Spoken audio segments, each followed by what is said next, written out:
sa pagmamahal. Takot ang nararamdaman. Dahil ilang beses ka na din naman nasaktan. Ina, hambog ng Sad Pro Crew. Ang masakit sa relasyon lagi na lang nararanasan, kaya ang ganahan sa pagmamahal na babawasan. Sino pang naligayahan nung ang puso'y nahawakan? Kala mo ay iingatan, yung pala ay tatapakan. Kung ang gusto lang pala ay saktan mo ko ng lubusan, eh di sana ay hinamon mo na lamang ng suntukan. Pwede mo kong sikmurahan, dikdiban ko sa mukha. Sa dami ng pwedeng tamaan, bakit ang puso ko ba? Saktan mo na ng pisikal, wag lang sana ang emosyon. Pinamukha ang magmahal ng tunay sa'kin, ilusyon na lamang at wala ng pag-asang makayang makalayang, mapayapang mamalayang. Di na sayang at wala lang ang nasalang at inalang. Alam na pagmamahalang paglalabang, buong tapang at handang-handang igapang. Nang wala na nga harang-harang at matanggal ang mga hadlang, ngunit parang sa'yo wala lang.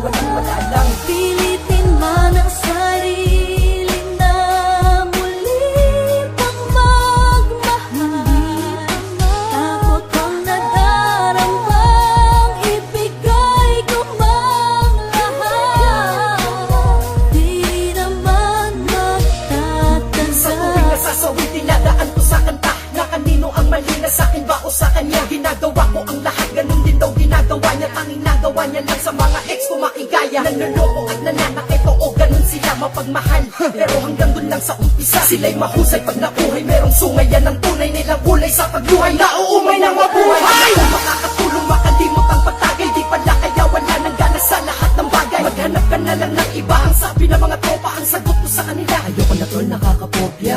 Sino ba naman kasi ang may gusto? Ang masaktan ng masaktan ng masaktan ng husto. Utit di na ibibigay, ang puso ay madamot na. Baka masaktan lang kasi ulit nakakatakot na. Ang takot sa pagmamahal sa puso nakabalot na. Nakakasawa ng lumuha at nakakapagod na. Sa numero 1 sa listahan ng bigo aabot na. Pinilit kong gisingin puso ko pero naantok na. Kaya naisip ko kapag umibig ay masasaktan. Upang di masaktan wag kang umibig, yan ang tandaan. Sa aking pag-iwas sa pag-ibig hindi to kaduwagan. Pansin ko lang kasi sa relasyon ang laban umaan.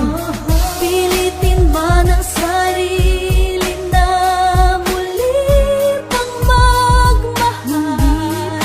Takot ang nadarambang, ibigay ko mang lahat.